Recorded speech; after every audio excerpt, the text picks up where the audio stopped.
Hello everybody, I am not one of the doulas of Wilmington Coastal Doulas. I am the husband, and I was asked to do a little video for you guys about hurricane prep and breast milk, extending the life of breast milk here during the case of a hurricane. So anyways, my name is Levi, Wilmington Coastal Doulas. My wife is part owner here. So here we go. First of all, if the power goes out, first thing to remember is not to panic, all right?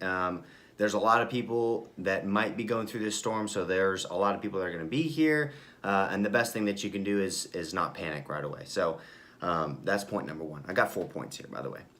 So first point is to stay calm, okay?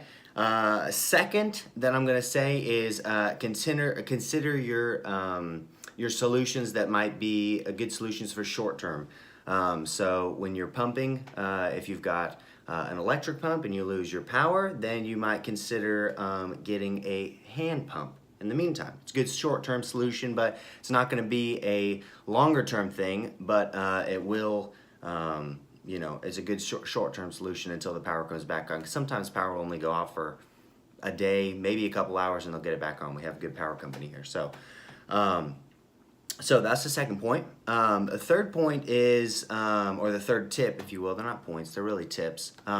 Third tip is when the power goes out, anytime your freezer's closed, the longer you keep the doors closed, the longer everything inside will stay frozen. So resist the urge to check it out. So every time you open that freezer, you lose a lot of cool air.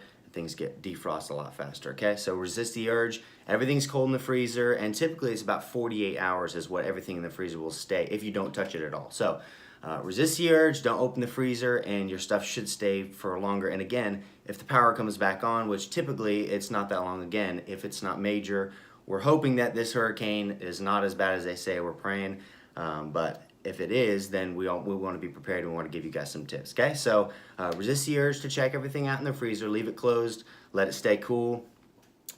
And the fourth point that I want to talk about is as long as your milk in the bag still has ice crystals on it, then it's still good. So if the power's been out for a while and you open up the freezer and it's still got ice crystals on there, you're still good to go. So you can refreeze that stuff and it's good to go, okay? And the last tip and point that I want to make is if the power's out for a longer period of time, maybe you've got a family member, maybe you've got a friend, they've got a generator, maybe you can go use some of their electricity to get your pump working again, because your hand pump is just a good solution for short term. But also maybe somebody that's got a generator, maybe they've got a deep freeze, so you can think ahead, maybe get a couple of bags over to them, just so you're prepared for just a little bit of time there again. So we just want to be planning ahead. This hurricane is nothing to be joking around with, so we wanted to give you guys a little video, a couple of tips, and hopefully these are kind of things, everybody's getting water bottles, everybody's getting batteries, which is awesome stuff. You guys need to have it, but also if you do have a baby and you're pumping, you got to think about that kind of stuff too. So anyways, hope that was helpful for you guys. It's Levi at Wilmington Coastal Doulas. I'm not actually a doula, just to recap, but wanted to give you guys a little video, and stay safe out there, and have a great day.